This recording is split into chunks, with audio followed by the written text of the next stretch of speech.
Chainsaw Diaries is coming to you from Immortals Inc. Studios.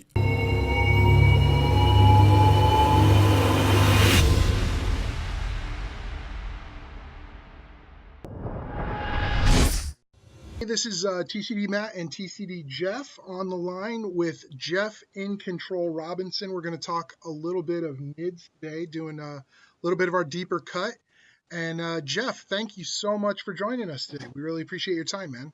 Yeah, my pleasure. Any chance to talk NIDS is a good conversation for me. So, we met out at the Bay Area Open and met through Reese. But for those of you who don't know Geoff is a competitive 40K player, and you're more likely to know him from his StarCraft casting, just the man of StarCraft. So Geoff, why don't you tell us a little bit about your 40K background and where you're coming at from this experience? Sure, I'm just a very competitive person, so ever since I was about 11 or 12 years old, which is 20 years ago now. It sounds weird to say that. I've just always collected Tyranids. They were the ones that kind of grabbed my eye at first. As ridiculous as that egg Carnifex was back then and the Screamer Killer. But since then, I've just been playing. Like 4 or 5 years ago when I moved to the Bay Area and kind of met the Frontline Gaming guys, and they kind of showed me the light of how fun it is to travel for tournaments and play at a higher level. And ever since then, I've just been hungry for more. And doing pretty well, I have to say. You were playing NIDS back in 6 when it wasn't really the hot thing to do, and now it's awesome to see you continuing through. And now you've got this great new codex sitting out there. Yeah, I'm really excited. One of the things that I was always jealous of, and kind of actually where I got my background with Tyranids too, was I loved biomorphs. I loved customization. Yeah, I think that with the new options that are coming out for the Tyranids, I think that there are some really, really interesting ways that really haven't been offered before to make your individual hive fleet unique with the stratagems and the different adaptations. It's really something that's unique to the Tyranid book, and something that we haven't seen from GW for anything other than really the Space Marine. So let's talk a little bit about the bio adaptations, with the Hive Fleet adaptations, if you don't mind. Sure. I'm a huge fan of the Kronos adaptation because I love me some shooty bugs. I think that's really going to be powerful. But, I have to tip my cap to you as a competitive player. What out of the adaptations is really kind of setting your world on fire? Well, I think, Reese has been putting out pretty heavily that with Tyranids, you're going to really want to mix hive fleets. I absolutely agree with you with Kronos. There's some really exciting potential there. You can't throw a rock in a tournament room without hitting a Magnus or Mortarion, so having the ability to really turn off psychic powers, but perhaps even more importantly with the Warlord trade, even make it offensive where they're taking mortal wounds every time they fail to cast, and some of those powers are really important, like Mortarion wanting warp time or Magnus wanting his 3+ invul save. Shutting down those kind of things or making them think twice about doing it is huge. And then it's amazing that pairs with Shooty as well, because at least in 8th edition, and what's really kind of fun about the Codex too is you have options to be really Shooty if you want. You have options to be really Horde-centric or melee. But Shooty is very attractive right now. Hive Guard are very good. Biovores are, of course, perhaps the MVP of the Index/Codex so far. And then you have things like Exocrines that are very popular. The Flyrant has come back, and very much so in the Shooty form. All of that speaks to Kronos. So you're definitely going to see battalion, brigade, or something or another of Kronos. But what's kind of cool about it, too, is it's not that... I think it won't be that uncommon to see people do like a HQ detachment of like 3 or 4 Neurothropes that are Kronos, and then using those guys to go for the command point stratagem to shut down psychic powers, have that 24-inch... Well, actually, that is the command point anyways. 24 inches off of it to be able to use that. So really cool stuff. Hey, you mentioned Flyrants, and I know they were huge last edition. But how do you feel about the change now with the new synapse, and then also the added wound to the Flyrant? So now it's going to be able to be targeted. It doesn't have to be the closest model anymore. How do you feel about that? I would not like it if they still only had a 5+ invul save, but the fact that they made them tough 7 with a 4+, and then there's all kinds of synergistic things, like there's relics and even a warlord trait where they can go up in toughness, so you can potentially get them to tough 8.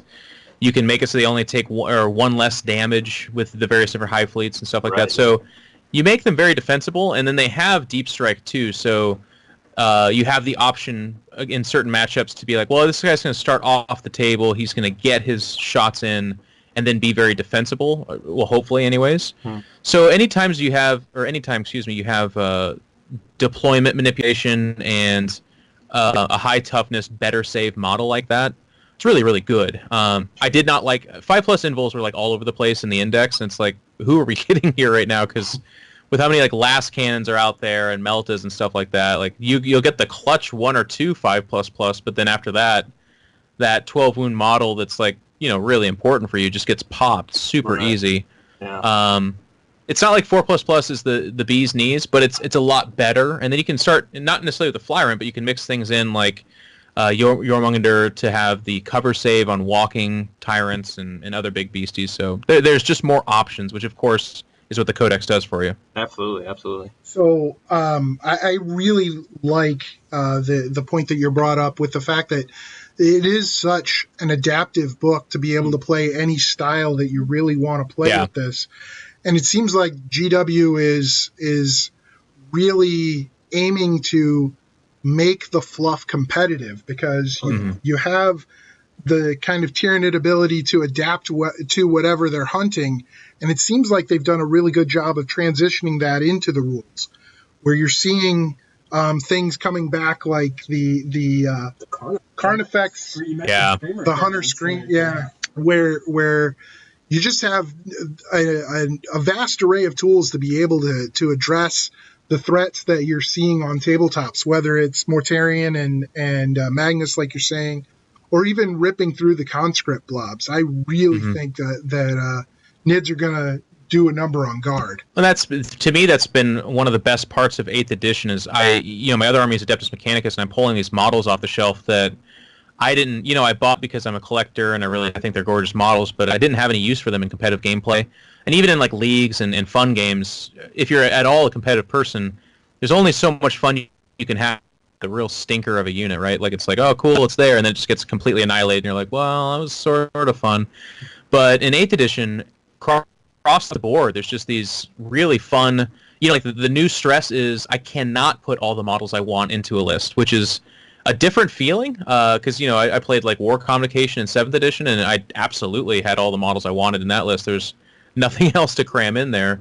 But I'm just so excited. I actually have 3 Pyrovores in their box on my desk right now, and I've been collecting since I was 12, and I've never had a reason to own a frickin' Pyrovore because they're so terrible, but all of a sudden, I'm like, you know what? What if I want them to pop out of a Trigon tunnel and use their 10-inch flamer to destroy some conscripts, like you said, and then it's really fun that they blow up. And my favorite model in the whole game is the Swarmlord, and somehow in the Codex, they even gave him another toughness, a better invul save, and they made him better.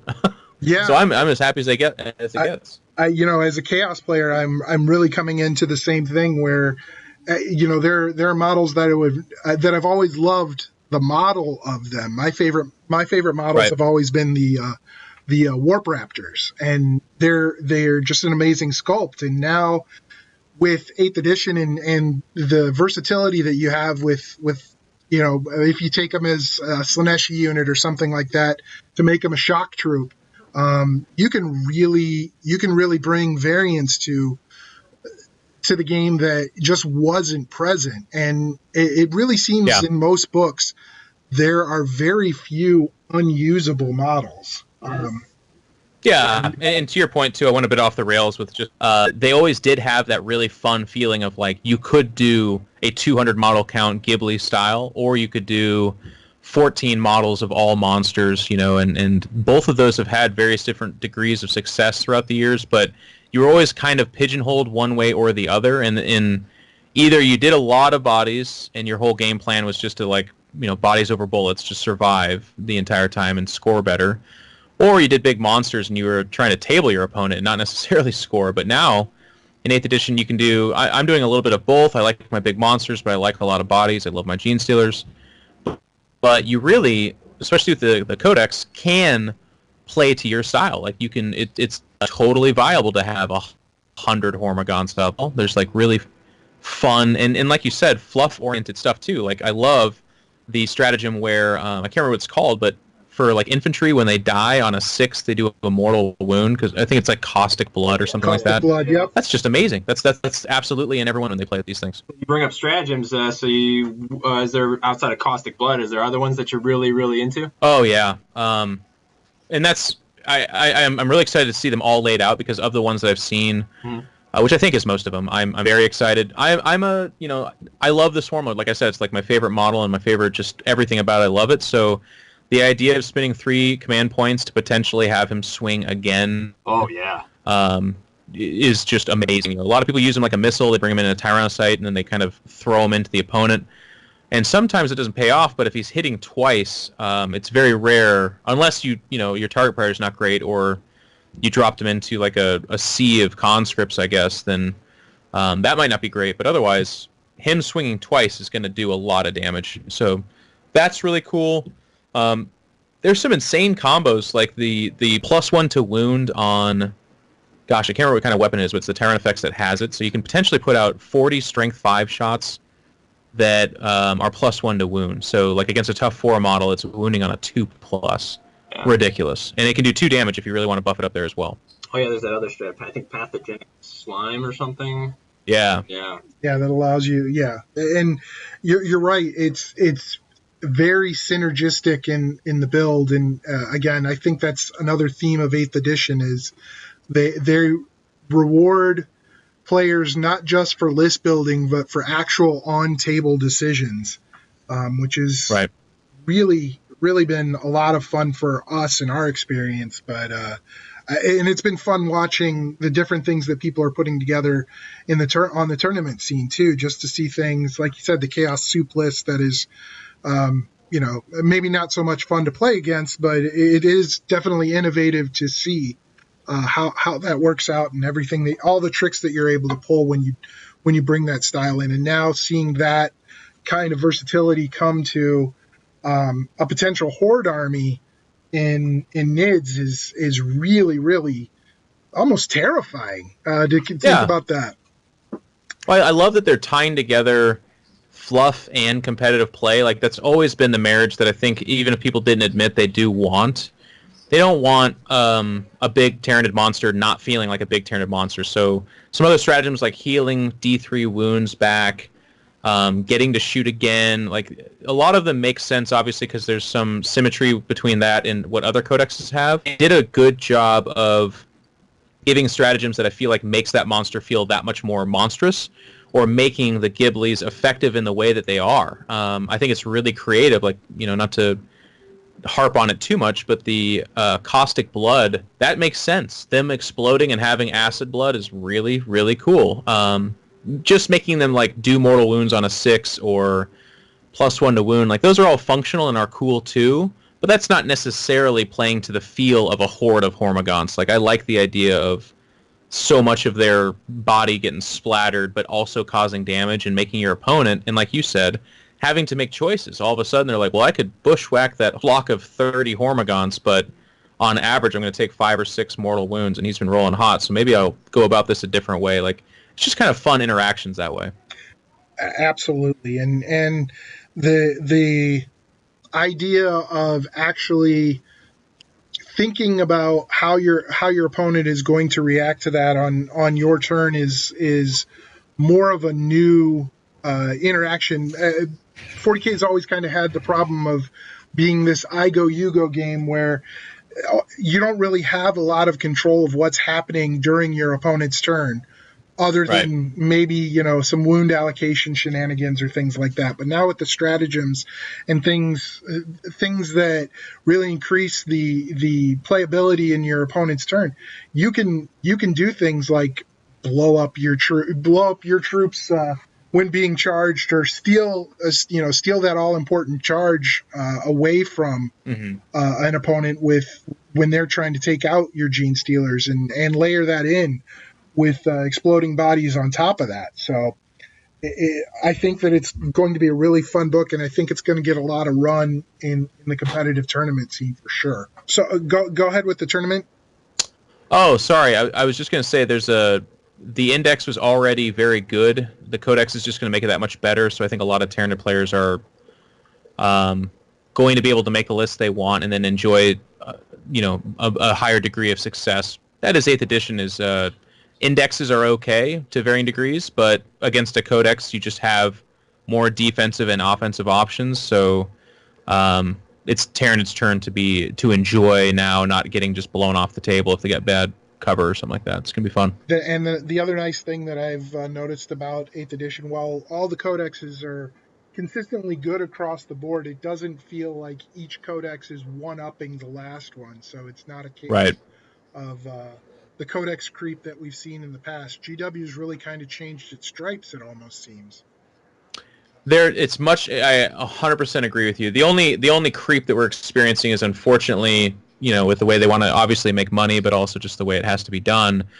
If you're facing a codex army, they're going to have a leg up. Does it mean that they're automatically going to win? No. But if you're an index versus a codex, they just have stratagems, they just have rerolls, they just have more options. But that being said, and everyone's experienced this. I've gone to a couple of very competitive tournaments, and I took my Tyranids, or before the Adeptus Mechanicus came out, I had them, and you do okay. You do fine.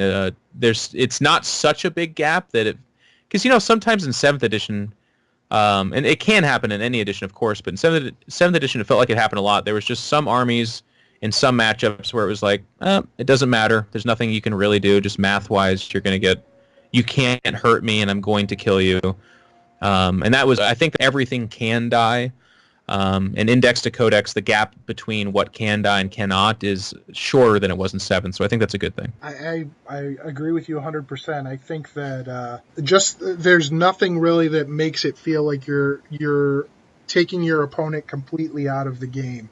Not helpless. It doesn't feel like you're helpless, or multiple times throughout the game where it's just like I can't do anything. So definitely a nice change of pace for sure. Yeah, and it's what I'm really liking. To go back to your comment earlier too, with each codex, I agree that it's not like such a huge power. It makes like everything else seem obsolete, or we don't have these like ridiculous codexes coming out that are just way better than the one before it. But what I do like about them is they're specifically giving pretty good defensive options. Because I did find that there were issues in early 8th edition. We're still in early 8th edition, but I guess earlier, where a couple of Storm Ravens with Gilliman is going to just absolutely annihilate a list if it's going first. There was a lot of that kind of issue going on. But with all the codexes coming out, they all have fairly decent defensive options or reserve manipulation and stuff that you can do. So obviously someone can still get blunted pretty hard in the first round. But it feels like as long as there's decent terrain and with these codexes, you have options to defend against that. Whereas at times, it just feels like it very much so feels like what Warhammer should be. I think, like I said, GW's just really kind of hit a home run with this edition. It's been my favorite to play so far, both from a fun game standpoint and then from a competitive game standpoint as well. So we haven't touched base on something that the NIDs do in a different way than anybody else. And speaking of the defensive options, let's talk a little bit about the psychic defense that the NIDs are bringing to the table. Yeah. What do you think about? I think that the new Psychic Scream has the ability to be an extremely powerful choice for the NIDs to take. What's your thoughts on that? Do you think it might be a little bit overboard? No, I don't think it's overboard at all. I think a lot of the psychers you're facing are 9, 10, or maybe 8 leadership. So on average dice, you're not knocking their power out. But what I do like is that there's a lot of -1 leadership with horror, with a couple of relics, some of that stuff, with some of the units themselves.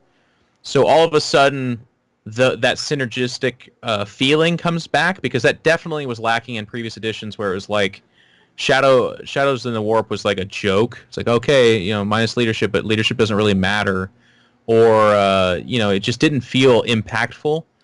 Now, and with the Psychic Scream in particular, like you're talking about, now it does sound scary. Removing some of those powers from, a lot of the characters out there that you would remove a power from, they have Smite, and then they have like one other thing, and that one other thing is the power they really want, and then Smite is like the other function that they exist for. So that's pretty powerful and very cool. Obviously, if you can remove a power off like a Magnus or something like that too, that's amazing. But it just feels exciting again. Like it is possible to do those things. Whereas in the past, it was like, oh yeah, -1 leadership, and on that psychic test, oh, you rolled a 9. Nothing happens. Like that's a really high roll. Anyways, and I like it. And to your point about like psychic denial and just the ability to have a say in that, that is the Tyranid thing. Like if you read all the fluff, if you talk about Tyranids, I mean, to be fair, when their High Fleet rolls in, there's actually just a psychic blank space that happens. Like nothing comes in and nothing comes out.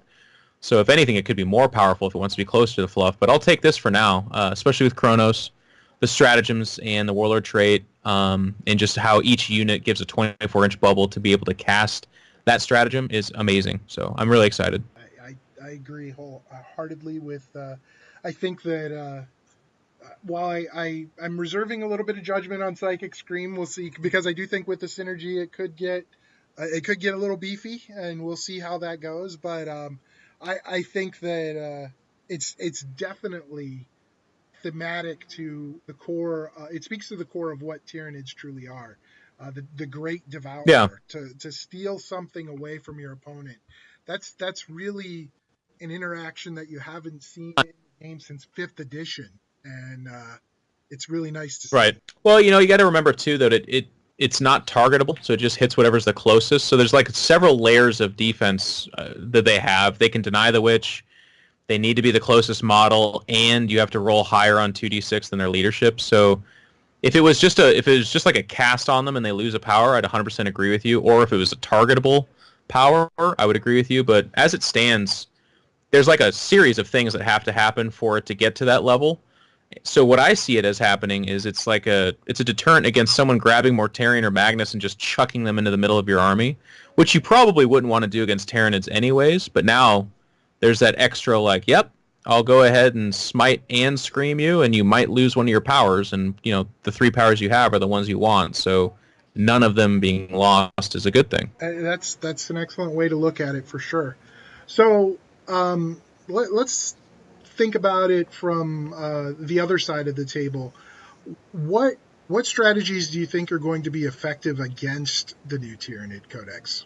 Obviously without giving too much away, because you don't want to sell your army down the river. I think it's going to be a classic issue with a lot of Tyranid players where they're going to go probably too hard in one direction or the other. We still don't have a lot of rerolls in our shooting at all, so we get to reroll 1s with Kronos if we don't move.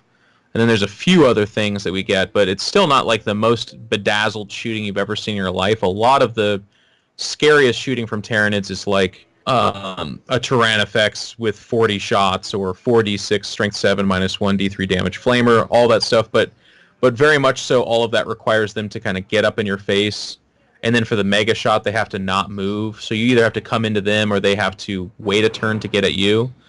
So I see a lot of Tyranid lists probably doing something like, oh my god, I'm going to run triple Exocrine Kronos, and that's going to be so great. But Exocrines need line of sight, and they are more effective when they don't move. So yeah, it's a pretty good alpha strike if they give it to you. But I see a lot of those lists like just standing out in the open, and a Gilliman dev line just kind of blows it off the table, and then that Tyranid player is really sad.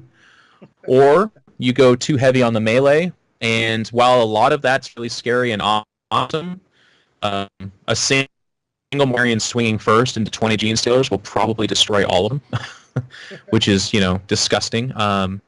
And so there's a lot of like potential for people to go overboard in one direction or the other. But I say all of this, and I say it as long as a Terran player makes a pretty balanced list and is a decent general, the Codex is going to give them the tools to be able to handle all the scenarios I just described. Whereas there's been previous editions or even previous situations where no amount of good generalship or a solid list will save you from what's coming. I think of the meta, I think of the things we're going to face, and I think the Tyranids have some awesome answers for all of it. I think one of the biggest issues we had was dealing with flyers. But now we have some pretty decent stuff. The Codex just gives you a few more options. Like the things that we did have to deal with it become better pretty significantly. So there's going to be more smite.